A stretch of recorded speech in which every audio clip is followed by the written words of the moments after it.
Ayan siya guys. Yan yung pusa ng kasamahan ko sa work.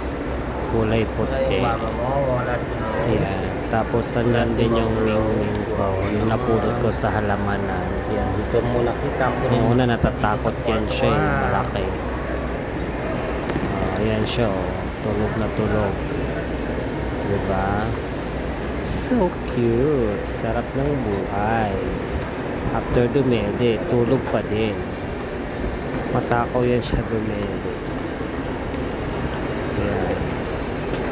Oh, gising yan. Ready na naman yan pagkagising.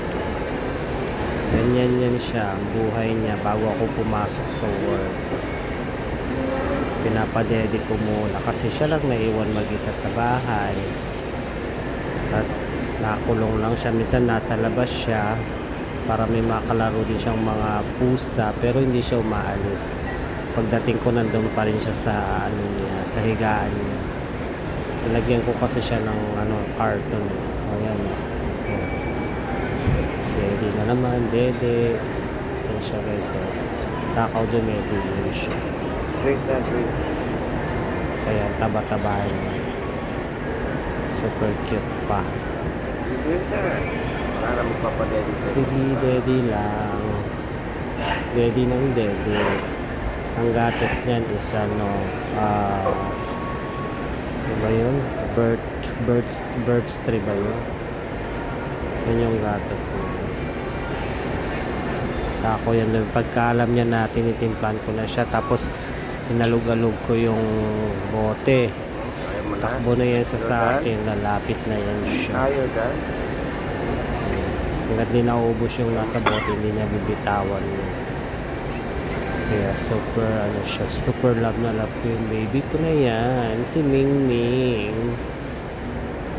Mingming. Dede din na naman si Mingming. Takaw-takaw dede. Ikaw talaga Mingming ha. Oo. Yan siya oh. Tama na yan, Mingming. Takaw-takaw mo, dede. O, yan o, konti na lang, o. Ayan, konti na lang, guys. Maubos na yan. Tumutunog-tunog pa. Habang doon ni dede. Wala na, ubos na. Ayan, o, konti-konti na lang, o. Ubusin niya yan, talaga. Ang maubos niya yun, hindi niya titigil. O, diba?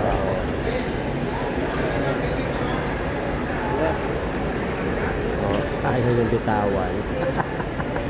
Ayaw niyang bitawan yung niya, bote. Tinatanggal ko, ayaw niya talagang bitawan, guys. Kasi may laman po, ayan. Ang maubos niya yun.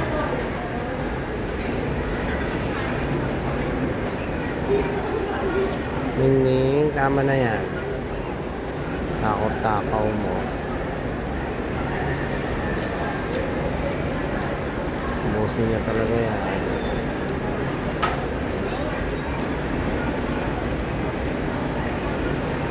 Ayan o. Ayan yung bitawan guys. Oo. Hawak-hawak niya sa kamay. Pero hindi niya binibitawan.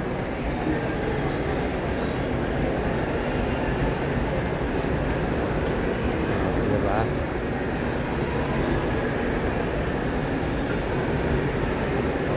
Antokin na yan. Antokin na yan pag ganyan.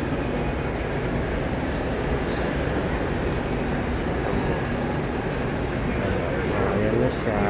Gising ka. Yan, pagigising na lang niya dyan yan. Tutulog na higa na naman